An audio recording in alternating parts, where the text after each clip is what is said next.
As Ifeanyi smirked from the shadows, thinking he had won, Chukwuemeka rolled up his sleeves. The real battle had begun not with fists, but with heart, strength, and the will to rise above doubt. The sun rose early over Umuiz, casting golden light on the red earth as Chukwuemeka began his first task rebuilding the old barn.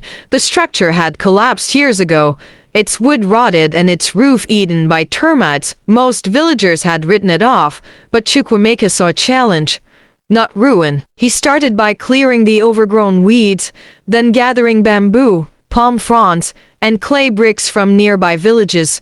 His hands bled, his back ached, but his spirit never wavered. Children watched from afar, whispering, "See how he works like 10 men." Next came the yams, 30 long rows, spread across dry, stubborn soil. Chukwuemeka woke before the cock crowed and worked till the stars blinked awake. Some days it rained, turning the fields to mud. Other days, the sun scorched like fire. Yet he pressed on digging, weeding, harvesting, sweating. Adaga would sometimes bring him food and water. Other times, she simply stood beside him in silence, her presence a balm to his tired bones. "Why do you try so hard?" she asked one evening. He looked at her, eyes full of dust and love. "Because the world must know your heart is not for sale, and I must be the man worthy of it." The final task was the hardest, securing 2 healthy goats for the festival. Chukwuemeka had no riches, but he traded his radio, 2 bags of cassava, and part of his next harvest. By the end of the moon cycle, he stood in front of Namdi's compound, sunburnt and exhausted but triumphant. "The barn stands," he said. "The yams are ready, and the goats await." The crowd gathered.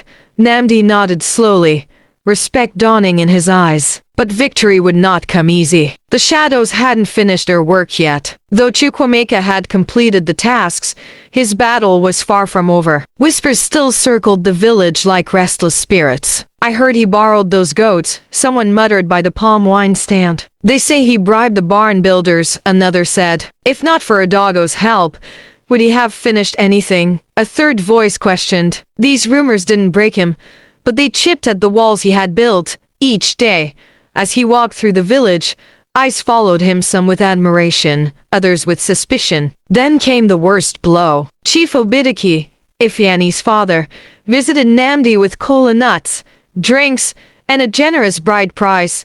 He offered land and livestock in exchange for Adago's hand. "Ifeanyi is a traitor," the chief said proudly.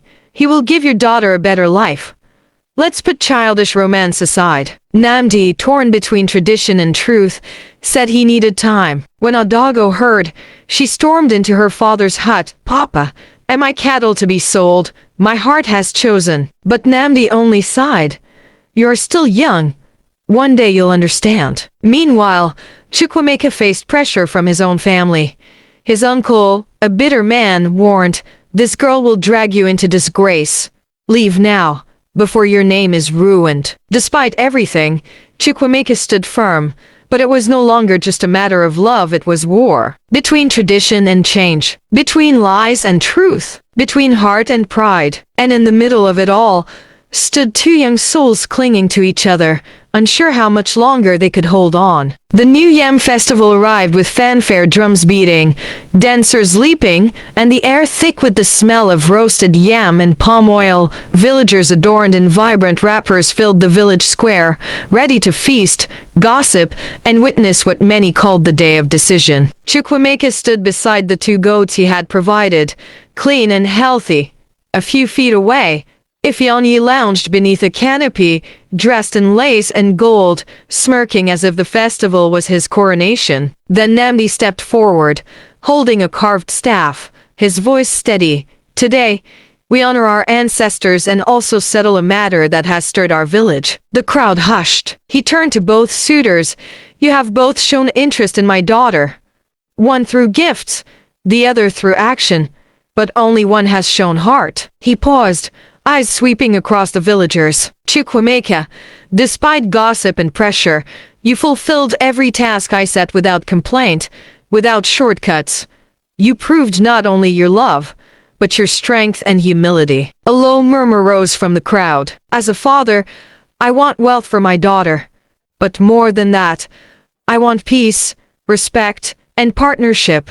You have earned my blessing. Gasps, cheers, and from Adago's eyes tears, shining like early morning dew. Chukwemeka bowed deeply. Thank you, sir. I will honor her always. Ifeanyi stood abruptly, face dark with rage.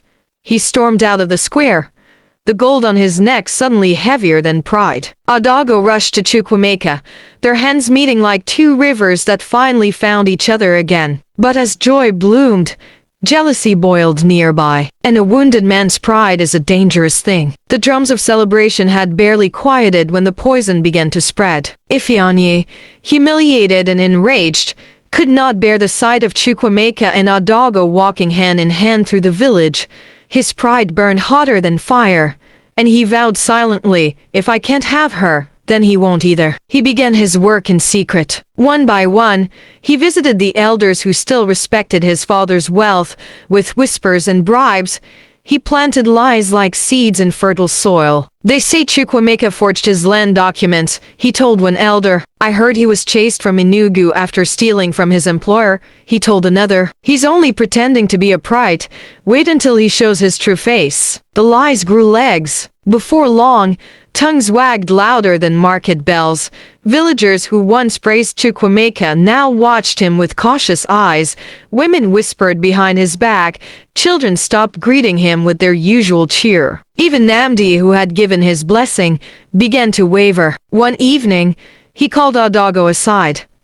My daughter, what if what they say is true? A man's past can darken a woman's future. Adago's voice trembled. Papa, I know his heart. He is not what they say. But doubt had crept into the walls of her home. Chukwemeka felt it too. The warm greetings turned cold. His workers became distant. Even his farm seemed to dry under the weight of suspicion. He confronted Ifeanyi once in anger. What have I done to you? Ifeanyi only smiled. You stole something that wasn't yours. And just like that, love stood on shaking ground. Not because it wasn't strong, but because envy is a storm, and storms never ask for permission. The wind in Umu East changed, not the kind that rustled leaves, but the kind that turned hearts against each other. Chukwemeka felt it in every step. The once friendly smiles had turned into nods of pity or cold stares. Traders hesitated to sell to him. His farmhands began calling in sick. Even the village priest, who once blessed his dreams, now kept his distance. The lies had taken root. One morning, Namdi summoned Chukwemeka to his compound. Adago sat nearby, her face pale and eyes swollen from sleepless nights. Chukwemeka, Namdi began, voice heavy. Too many things have been said. I do not know what is true anymore. But I cannot risk my daughter's future on uncertainty. Chukwemeka's heart thudded. Sir, I have never wronged this village. Let me face my accusers. Let me clear my name. But Namdi raised his hand. Until then, I ask that you stay away from my daughter and this compound. Adago gasped, Papa. Chukwemeka stood frozen for a moment, then nodded slowly. If space is what you need, I will give it.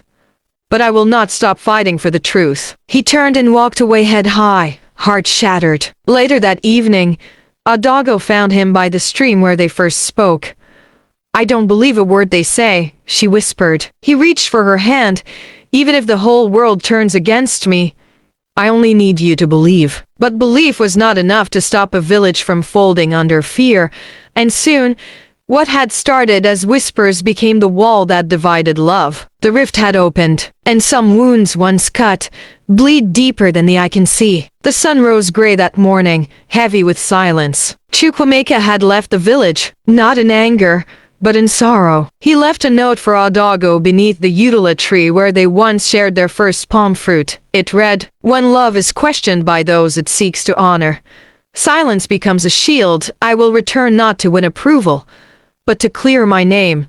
Wait for me, if your heart still sees mine. Adago held the note close to her chest, tears soaking the page. She had begged him not to go, but Chukwemeka believed that distance would bring clarity, that sometimes leaving is the first step to returning stronger. But his absence cut deeper than she expected. The days passed slowly.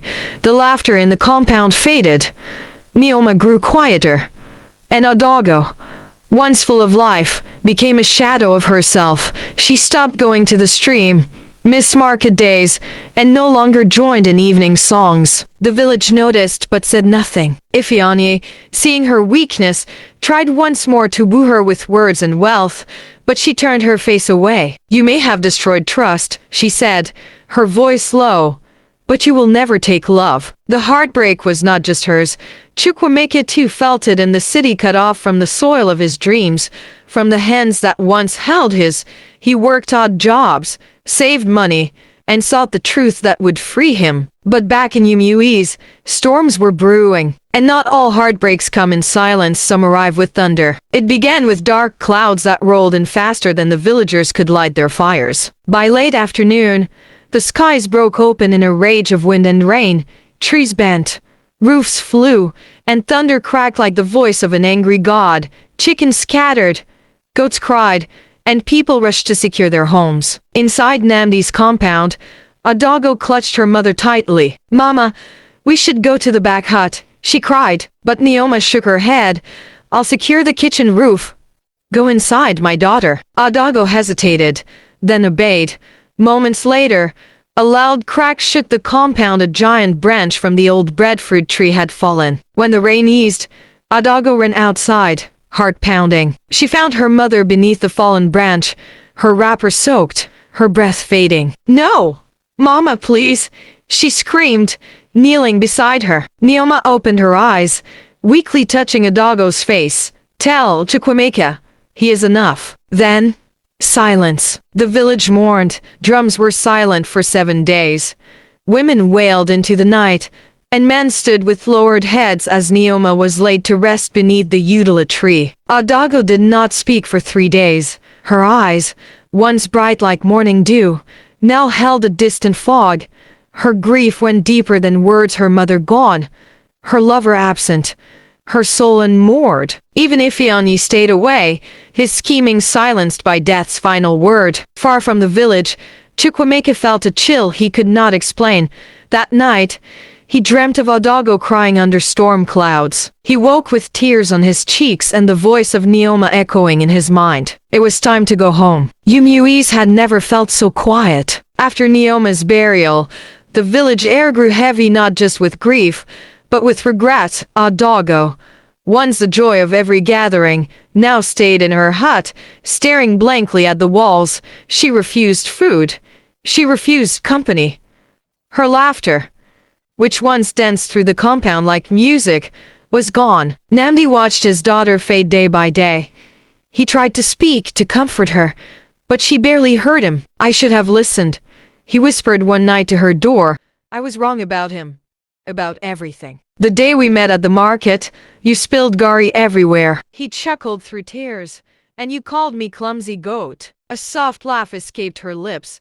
Then she grew quiet. "Promise me something," she said, voice barely above a breath. "Anything. If my spirit goes before yours, don't let my story end in pain. Tell them we love truly. Tell them the heart's word is stronger than gossip." Chukwuemeka clutched her hand tighter, panic rising. "No, Ada. You will live. We will start again.